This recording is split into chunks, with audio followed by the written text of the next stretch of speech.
एक दो भाव में वह चला जाता है। ये संलेखना की महिमा है। तो संलेखना किसकी कहलाती है? जो अमृत लेकर के या महाव्रत ग्रहण कर करके फिर उसके साथ भी उसकी संलेखना होती है, तो वो ही संलेखना की कोटि में आता है। ये भी समझना चाहिए अपन को, क्योंकि हमारे जीवन में अमृत नहीं है या महाव्रत नहीं है, वो इस प्रकार के संलेखना की कोटि में नहीं आएगा जो 7 और बहुत ज्यादा से ज्यादा बचाने वाला है। तो यहाँ जैसे कोई कुछ कह, जैसे मान लो जैसे हम लोगों को सम्यक दर्शन की प्राप्ति हो जाती है, तो उस समय जब सम्यक दर्शन की प्राप्ति हो गई, उस समय जो अपार सागर सब संसार था, वह सम्यक दर्शन की प्राप्ति होने के बाद एक चुल्लू में भर जाता है? मतलब इतना परिपूर्ण संसार हो गया, इतना सा संसार बचा, तब सम्यक दर्शन की महिमा से। ये सम्यक दर्शन की महिमा है जो मात्र चुल्लू भर ही बचा, पूरा अपार जो समुद्र भर संसार था उसको सूख गया। ये सम्यक दर्शन की महिमा है।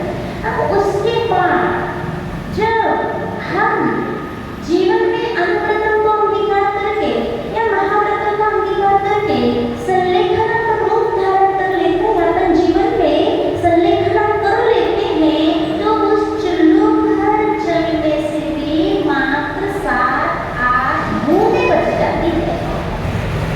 हाँ, 7-8 बूंदें बस बच जाती है। ज्यादा से ज्यादा ये है अपन अनुभव करके संलेखना करने के प्रभाव का। तो तीनों पात्र कितने कहलाती है? कहाँ सागर था, कहाँ चुल्लू बचा, फिर उसके बाद कहाँ 7-8 बूंदें बचे। ये इस प्रकार का पुरुषार्थ हम आज भी कर सकते हैं। इस पंचम काल में इतने ही सहलन के साथ निकृष्ट काल में भी ये पुरुषार्थ कर सकते हैं कि ज्यादा से ज्यादा 7-8 भाव भी बचा सकते हैं। तो ये मछली यही कह रही है माँ के लिए, मुझे संलेखना दो, बोधि के बीच है जो उल्लेखना दो माँ, मुझे देखना दो, समाधि को बस देख सकूं। इस पर मुस्कान लेते हुए माँ कहती है कि संलेखना यानी काया और कषाय को क्रश करना होता है बेटा। काया को क्रश करने से कषाय का दम घटता है, घटना नहीं चाहिए। और काया को मिटाना नहीं, मिटती काया में मिलती माया में प्राण मुक्ति और मुदित मुक्ति नहीं होना ही सही संलेखना है, अन्यथा आत्मा का धन लुटता है बेटा। देखो संलेखना की परिभाषा समझना चाहते हो क्या? संलेखना होती इतनी महिमा जो गाई संलेखना की 7-8 बूंदें बचाने वाली संलेखना किस तरह से होती है, किसे कहते हैं संलेखना? संलेखना की परिभाषा क्या है? यहाँ आचार्य भगवान कह रहे हैं, माटी कह रही है, आचार्य भगवान भी कह रहे हैं, संलेखना यानी काल और कषाय को क्रश करना होता है। संलेखना कहने मात्र से हमारी दृष्टि कहाँ जाती है? आहार पानी छोड़ना सो संलेखना है, ये दृष्टि जाती है ना। लेकिन आचार्य कहते हैं, हम लोगों के लिए हमेशा कहते हैं, जिस दिन से आप लोगों ने दीक्षा ली है उसी दिन से आपकी कषाय संलेखना शुरू हो चुकी है। मतलब हमने जैसे धर्म को अंगीकार किया, धर्म को समझा, व्रतों को लिया, ग्रहण किया, उसी दिन से हमारी संलेखना शुरू हो गई।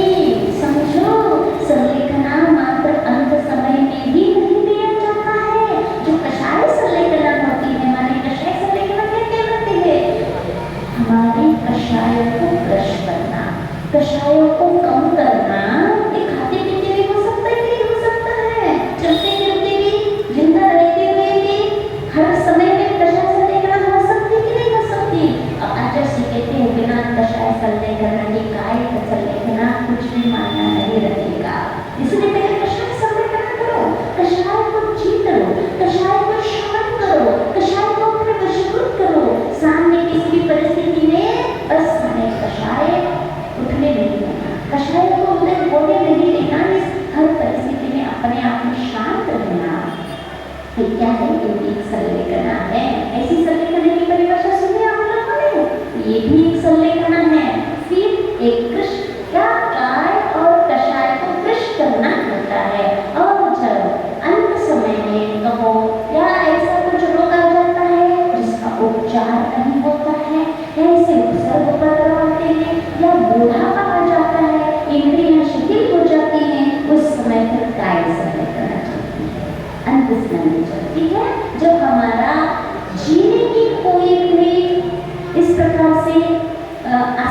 दिखते हैं, अब जीना मुश्किल हो जाता है, उस समय कषाय कार्य संलेखना शुरू हो जाती है।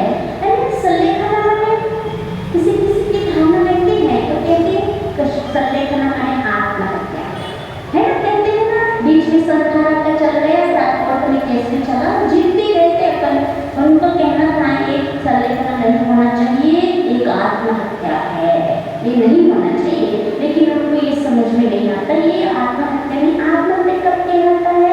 जब हम जीवन से त्रस्त हो जाते हैं, तब वह जीवन जीने की आशा होते हुए भी, हमारे पास आयु कम होते हुए भी, तो भी हम अपने आप को सुसाइड कर लेते हैं, माने आत्महत्या कर लेते हैं।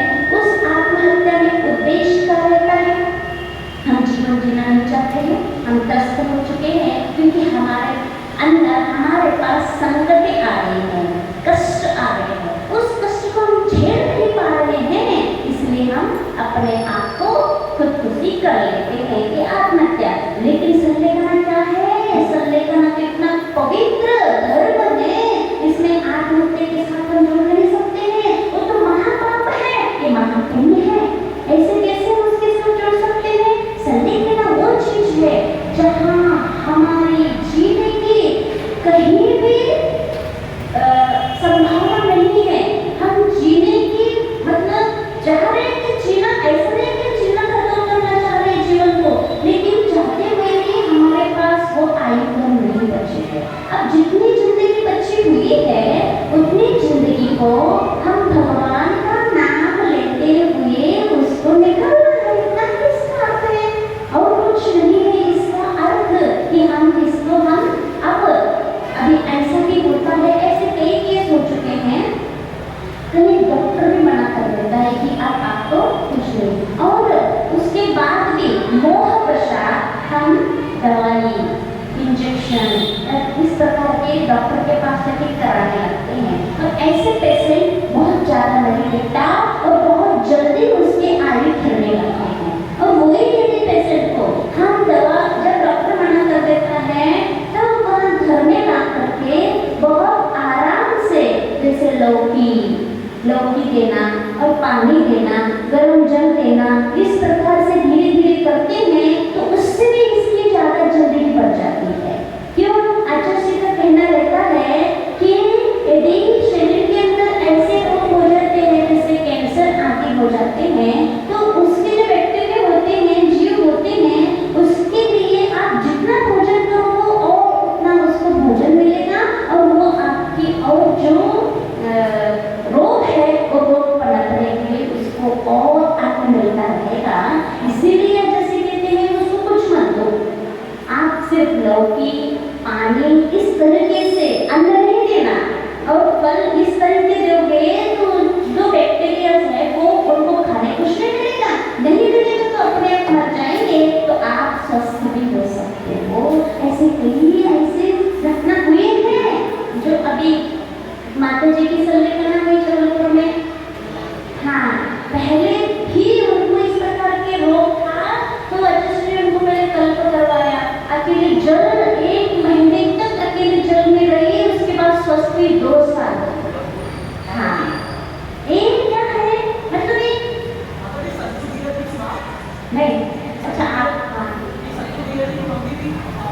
हाँ, ऐसे कई पेशेंट है, कई घटनाएं हैं जो अपन क्या समझते हैं, अच्छे खिलाओ तो वो रोग क्या हो जाएगा, रोग लड़ने के लिए ताकत आ जाएगा, लेकिन ये गलत धारणा है।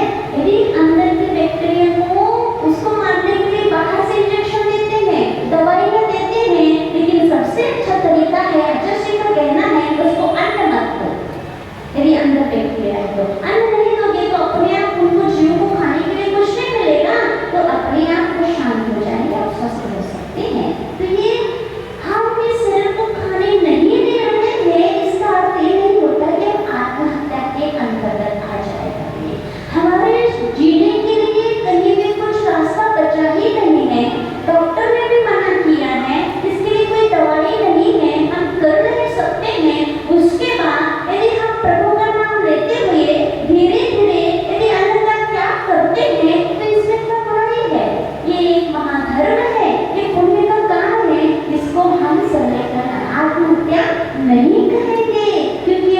रास्ता नहीं बचा ना, रास्ता नहीं बचने के बाद हम प्रभु का नाम लेते हुए, आत्मा का ध्यान करते हुए जीवन यापन करने का लक्ष्य बनाया, बस इतना ही है।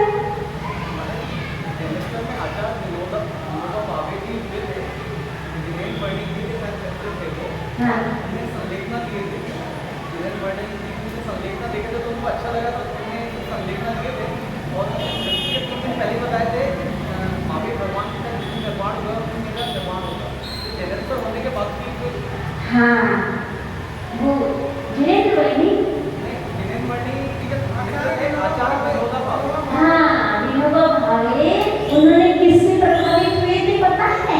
जैन गीता से। हाँ जैन गीता क्या है पता है? जैन गीता ये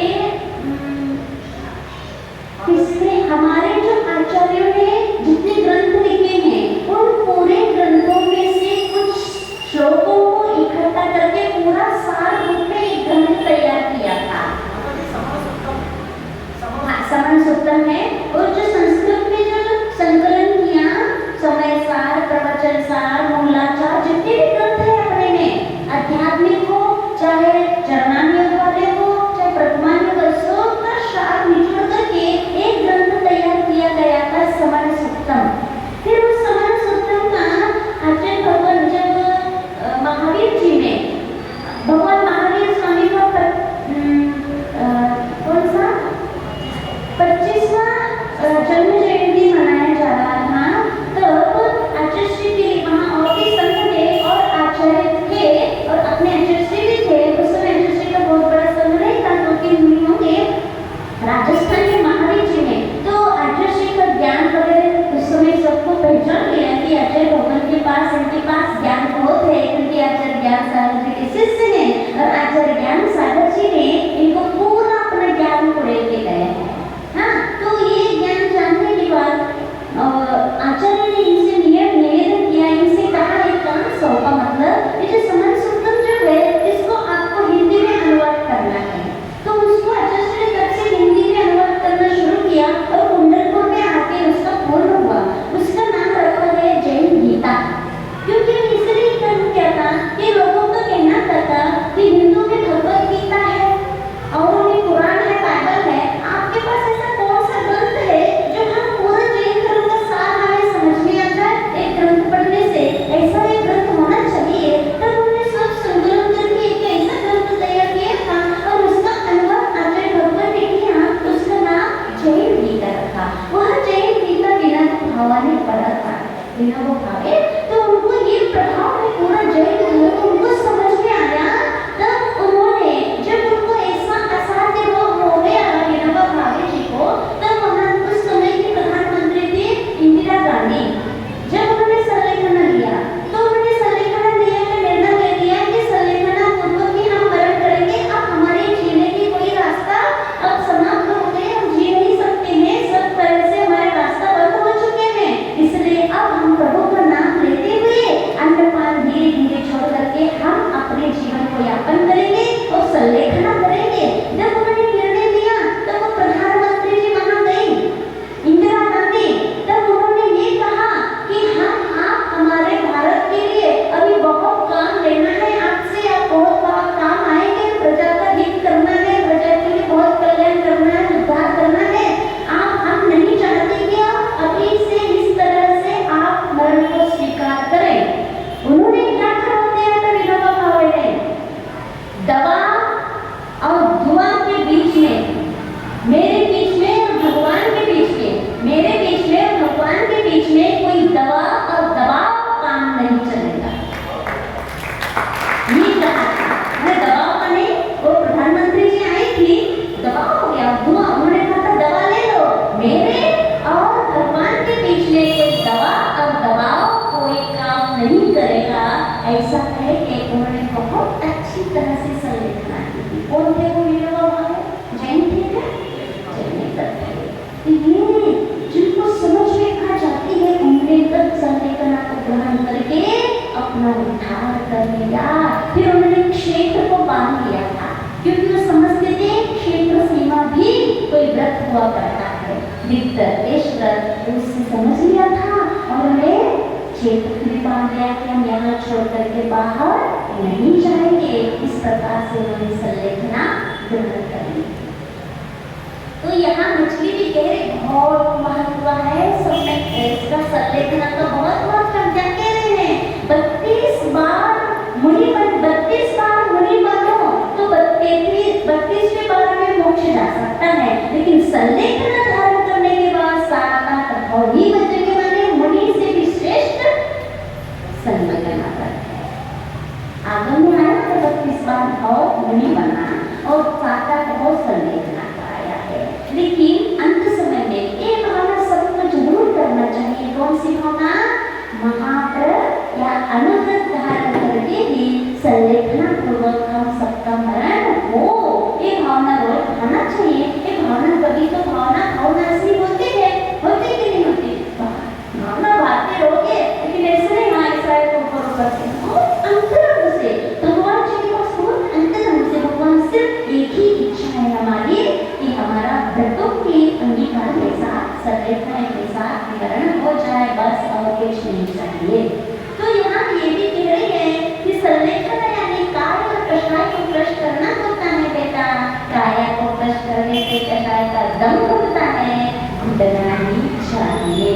क्योंकि हम भोजन में भी कंट्रोल करते हैं तो हमारे कषाय भी शांत होती है। तो और काया को मिटाना नहीं, मिटती काय काया को मिटाना नहीं, मिटती काया में मिटती माया में प्राण मुखी और मुखी नहीं होना ही सही संलेखना में, अन्यथा तत्व दर्द होता है बेटा। ऐसा ही करें क्या? काया को मिटाना नहीं है, जबरदस्ती नहीं करना है। नहीं जबरदस्ती मिटाओगे तो आत्महत्या। मिटती काया में, काया तो मिट रही है, मिटती काया में मिलती माया में म्लान मुखी मुदित मुखी। क्या? न हर्ष न विषाद। म्लान मुखी माने दुखी होना और मुदित माने आनंदित होना, खुश होना। ये दोनों नहीं करना, बस यही संलेखना है। हमारा क्या है? थोड़ा सा हमारे अनुकूल हो गया तो खुश हो जाते हैं और प्रतिकूल हो गया तो दुखी हो जाते हैं। बस कुछ नहीं करना है, इस मिटती काया को देखते जाना है और मिट रही है काया, उसमें समता भाव रखना। इसी का नाम संलेखना है। समता भाव रखना यानी कषाय संलेखना है। और काया तो मिट ही रही है और वो मिटता जा रहा है तो काय संलेखना है। ये दोनों एक साथ हो रहे हैं अंत समय में, तो सही संलेखना है। अन्यथा आकल का धन लुटता है, लुट रहा है अनादिकाल से, अभी भी लुटता जाएगा। इस प्रकार से नहीं करें। वातानुकूलता हो या ना हो, वातानुकूलता हो या ना हो, सुख या दुख के लाभ में नहीं भला छुपा हुआ रहता है। देखने से दिखता है समता की आंखों से, लाभ शब्द ही स्वयं विनोद रूप से कह रहा है। लाभ कितने सारे शब्द ऐसे निकाले आचार्य भगवान ने जो विलोम रूप से और अनुलोम रूप से दोनों प्रकार से कहते बताते हैं। जैसे हीरा राही और क्या राख खरा, इस प्रकार से अनेक शब्द आए हैं। इन शब्दों में बहुत गहरे अर्थ छुपे रहते हैं। तो यहाँ कह रहे हैं वातानुकूलता हो या ना हो, माने हमारे प्रकृति के अनुसार या फिर हमारे इर्द गिर्द का वातावरण अनुकूल हो या ना हो। वातानुकूल माने हम जैसा कहते हैं वैसा हमारा साथ हो या ना हो। सुख या दुख के लाभ में भी भला छुपा हुआ है। भला कैसे छुपा है? चाहे सुख आ रहा हो चाहे दुख आ रहा हो, उसमें भी भला है। बताओ, सुख में भी भला है और दुख में भी भला है कि नहीं है? कैसे है? कैसे सुख में दुख में भला है? बताओ। हमारे साथ कुछ दुख हो रहा है, प्रतिकूलताएं आ रही है, कष्ट आ रहा है, उसमें भी हमारा भला है। और हमारा सुख हमारे साथ बहुत अच्छा हो रहा है,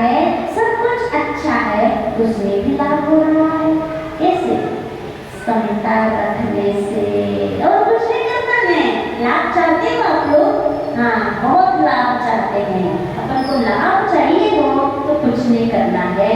यदि व्यापार में लाभ चाहते तो बहुत मेहनत करनी पड़ती है, बहुत हाथ पाँव चलाना पड़ते, बहुत दिमाग चलाना पड़ता है, खाना पीना तक इग्नोर करना पड़ता है, साइड में करना पड़ता है, तब कहीं व्यापार में हम लाभ को प्राप्त कर सकते हैं कि नहीं है। दिन रात दुकान चलाओ तब कहीं लाभ होता है व्यापार में। लेकिन यहाँ देखो, यदि जीवन में लाभ लेना चाहते हो तो कुछ मेहनत नहीं करना। कितना अच्छा सरल रास्ता बता रहे हैं। जो भी आपके साथ जीवन में घटित होता जा रहा है उसको आप साक्षी भाव पूर्वक देखना है, एक दर्शक बन करके आपके जीवन में लाभ ही लाभ होगा। इतना अच्छा सूत्र, इतना सस्ता, कुछ खर्च नहीं करना, कुछ मेहनत नहीं करना, कुछ पैसा नहीं देना, दान कुछ भी नहीं करना। करना क्या है? जो जो घटित हो रहा है जीवन में देखते जाओ। Welcome welcome. अच्छा आया आइए, बुरा आया आइए, ये भी हमारा ही क्रिया हुआ है। और ठुकरा किसी को मत। शुरू में कहा था प्रतिकार की भावना नहीं और अतिचार की भावना नहीं। ये माटी के लिए धरती ने कहा तैयार है आप लोगों को। प्रतिकार के भाव नहीं होना चाहिए और अतिचार भी जीवन में व्रतों में नहीं रखना चाहिए। बेटा इन दोनों बातों को याद रखना तो तुम्हारी जो रास्ता है सरल होता जाएगा। प्रतिकार क्या होता है? हमारा जो भी हमारे साथ होता है, दुख, कष्ट, रोग, मानसिकता की पीड़ाएं, प्रतिकूल वातावरण, इनको सब क्या करते हैं? हटाने के भाव करते हैं, उसको दूर करने के लिए प्रयास करते हैं। क्यों? ये हमारे लिए अच्छे नहीं लग रहे हैं और हमें कुछ चाहते नहीं है, ये हमें रुचता नहीं है, इसलिए इसको जल्दी से हटा दो। ये प्रतिकार के भाव। और कुछ अच्छा लगता है उसको पाने के लिए प्रयास करो। बस जिंदगी में यही तो करते रहे हैं। जो हमें अच्छा लगता है उसके लिए दौड़ लगा रहे हैं और जो अच्छा नहीं लगता है उसको हटाने का प्रयास करना। अब ये नहीं करना है। हम रास्ते में चल रहे हैं, जीवन हमारा बीत रहा है।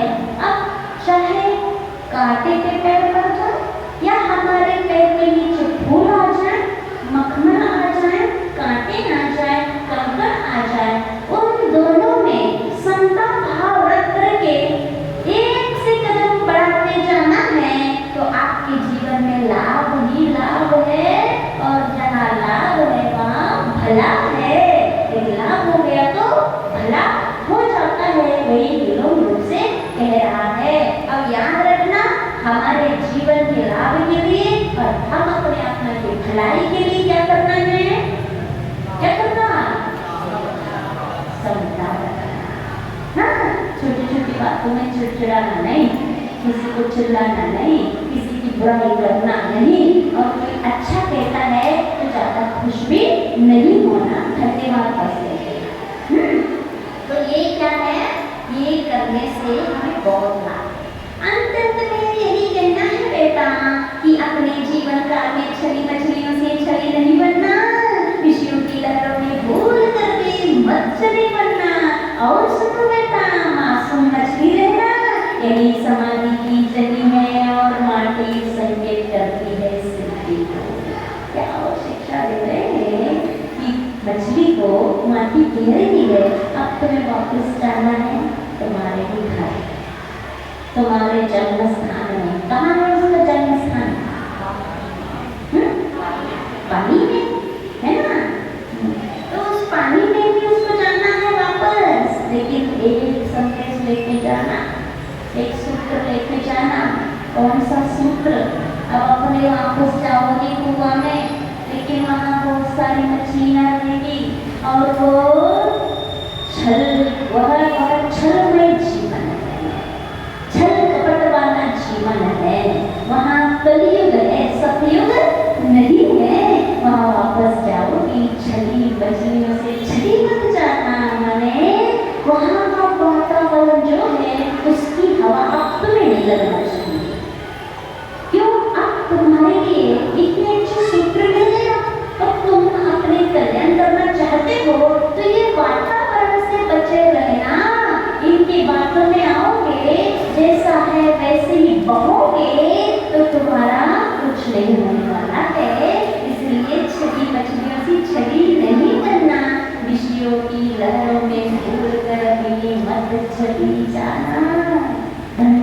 विषयों का कहाँ पर? घर पे।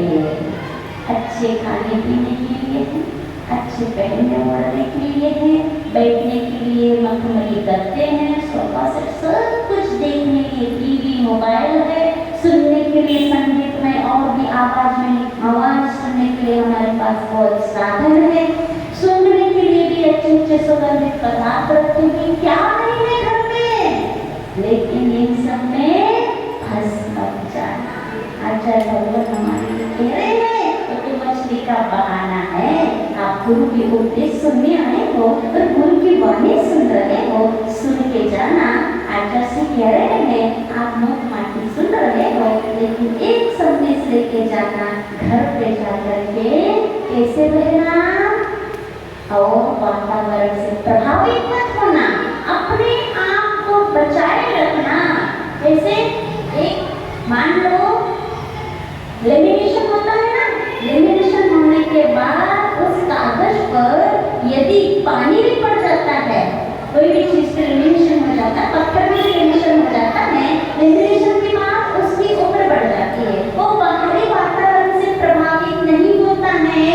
ये हमारे गुरु के सूत्र लेमिनेशन यदि आप कर लो अपने आप में, तो आपके जीवन में ये बाहरी जो गंदगी वातावरण है वो आपके जीवन में कभी प्रभावित नहीं होने देगा। जीवन का क्या लेमिनेशन? कौन सा लेमिनेशन? गुरु के सूत्र, गुरु के वचन, गुरु का उपदेश, बस हृदय में लेके जाना है और जाकर के याद रखना है गुरु ने क्या कहा था मुख माटी में। इनमें बस फंसना नहीं है, उनमें रचना बचना नहीं है, मात्र एक सदस्य बन के रहना है। जल है तुम्हारे है। और सुनो बेटा, मासूम मछली रहना। कैसे मासूम रहना? अनजान बन के रहना। देखो जो अनजान बन के रहता है ना, कुछ भी नहीं जानता है, उसको लोग ज्यादा परेशान नहीं करते। ये तो कुछ जानता ही नहीं है, इसका दिमाग ही नहीं चलता, इससे कुछ बोलना ही बेकार है। अच्छी बात है, मत बोलो, हम भी यही चाहते हैं। हाँ, इसलिए अनजान करके रहोगे, कोई भी कुछ कहता है या ऐसे हो मासूम बने रहना, फिर उसको भले चिड़चिड़ा आएगी, गुस्सा आएगा। क्या करें, पागल है ना, महापागल है। ऐसे अनजान बन के रहे ना, तो दुनिया भर की बातें जो सुनाने वाले हैं ना, वो हार जाएंगे, आपके पास सुनाने नहीं आएंगे, तो पागल हो गया है ना। तो क्या करना है, उनके बीच में जाकर के मासूम अनजान बन के रहना। तो यही समाधि की जमीन है। हमारी आदत क्या पड़ रही है, थोड़ी थोड़ी यहाँ वहाँ की बातें कहीं सुनाई दे देती है तो जल्दी शामिल हो जाए। क्या कह रही हो? अच्छा, ये हमने भी सुना था ऐसा, ये ऐसी है, फिर अपनी लंबी चौड़ी कहानी कथा सुन। ये अनजान नहीं बनना, ये कहलाता है और उसने उलझते जा रहे और उसके लंबा चौड़ा खींचते जा रहे और अपने संसार, इसमें कोई तथ्य नहीं है, कोई कुछ सुनाता नहीं है। अनजान नहीं, मुझे नहीं पता, हम नहीं जानते क्या करना, अपन ऐसे करके तो देखो, उस सुनाने वाला फिर सोचेगा इसको सुनाने से कोई मतलब नहीं है, तो 100 बार सोचना पड़ेगा उसको। ये सुनता ही नहीं, जो सुनता है उसको क्या सुनाना है? जिसके कान हो गए बहरे हो गए हैं। इसलिए इष्टोपदेश में क्या कहा है? ध्रुवन्नपि न ब्रूते गच्छन्नपि न गच्छति। हाँ, मतलब देखते हुए भी अनदेखा करना, बोलते हुए भी नहीं बोलने जैसे रहना, जानते हुए भी अनजान बने रहना, तुम अपने आप की सुरक्षा कवच है। सुरक्षा कवच बनाते हो कि हमारा कहीं एक्सीडेंट ना हो जाए, बाहरी हवा लग जाए, भूत प्रेत ना छिप जाए। क्या करते हो? सुरक्षा कवच। ये भी बहुत बड़ा सुरक्षा कवच है, अनजान बन के रहना। सुरक्षा चाहते हो अपने आप को, अपने जीवन की सुरक्षा चाहते हो, अपने शरीर की सुरक्षा चाहते हो, उसके लिए ढेरों बहुत उपाय करते हो, लेकिन अपनी आत्मा की सुरक्षा चाहते हो। कैसे करना अपनी आत्मा की सुरक्षा? अनजान बन के रहना। किसमें? गलत चीजों में, बुरी बातों में, अच्छी बातों में नहीं। कोई बीमार है तो अनजान है, हर चीज के अनजान नहीं बनना। कोई बीमार है उसमें जान लेना, जानकारी लेना, सेवा की भाव रखना, किसी को मदद चाहिए मदद करना, इसमें तो अच्छे से जानना। कहते हैं ना जो बहरे होते हैं ना अपनी काम की बात सुनते हैं, वो कैसे सुनने में आता है, और नहीं सुनने का नहीं सुनना है उनको, ऐसे सुनते हैं जो सही है कि नहीं हमें नहीं पता है, लेकिन ऐसे लोग कहते हैं जो बहरे होते हैं अपने काम के सुनते हैं माता जी, और नहीं सुनना तो नहीं सुनते, उसमें बहरे बनते हैं। ऐसे हमको बहरे बनना है। कैसे बहरे बनना है? हमारी जहाँ वहाँ सुनना है, और जहाँ हमारा अहित हो रहा है वहाँ सुनना नहीं है, बहरे बनना है। ऐसे बहरे अच्छे हैं। आज ये पाठ पूरी करते हैं, पर इस प्रकार से क्या लेना, घर जाओगे छली मछलियों से छली मत जाना, अनजान बने रहना कि इस भव्यता को तुमने पहुंचाओ। शिल्पी से कहती है माती कि इस भव्यता को तुमने पहुंचा दो सुरक्षा के साथ, अविरत बनता इसका आसान होगा, तो उसके भाग्य तुम बनोगे, असहनीय दुख जिसका फलदान होगा। जल छन गया है और जली जल से इस बचे हैं वस्त्र में, उन्हें और मछली को बाल्टी में शुद्ध जल डालकर कूप में सुरक्षित पहुंचाता है शिल्पी पूर्ण सावधान होकर। कूप में एक बार और दया विशुद्धो धम्मो घड़ी घुसती है, और घड़ी से घड़ी प्रतिघड़ी निकलती हुई दीवारों से टकराती ऊपर आश्रय में ये हो गया कि इस प्रकार से उस मछली को फिर से वहाँ बिछाने के साथ उसके स्थान पर पहुँचा दिया, क्योंकि उसका जीवन वही सुरक्षित रहता है, आने कहीं उसका जीवन सुरक्षित है। कितना अपने विचार करो, इसमें गहराई विचार, इतनी सी देर के लिए ऊपर आया और 1-2 मिनट में ही अपने जीवन के उद्धार के लिए, कल्याण के लिए इतना सारा लेकर चली गई। अब उसका जीवन बहुत धर्ममय होकर के जीकर अपना उद्धार कर सकती है। अब सोचो अपने को कितना सारा मिला हुआ है, कितना सारा मिला है। आचार्य भगवान से, गुरुवर से, भगवान से, जीववाणी से क्या मिला हमको, ढेर सारा मिला हुआ है, लेकिन हम इतना भी उपयोग करते कि नहीं करते उसमें, ये सोचना चाहिए। मछली के जीवन को लेकर के उसको इतना सा मिला है, और वो अपने आप को लेकर के अपने आप में जीवन को बर्बाद कर दिया उन्होंने, और हमें मिला है तो हमें भी करना चाहिए। इस प्रकार से एक प्रथम वर्ष सर्व पूर्ण हो गया। प्रथम खंड का नाम क्या था? हाँ, क्या? शंकर नहीं वर्णलाभ, माने यहाँ मिक्सिंग वाला जीवन नहीं है। हाँ, और जो वर्णलाभ माने जो अच्छे गुणों की प्राप्ति करना ही हितकर है। आचार्य भगवान श्री विद्यासागर जी महाराज की जय।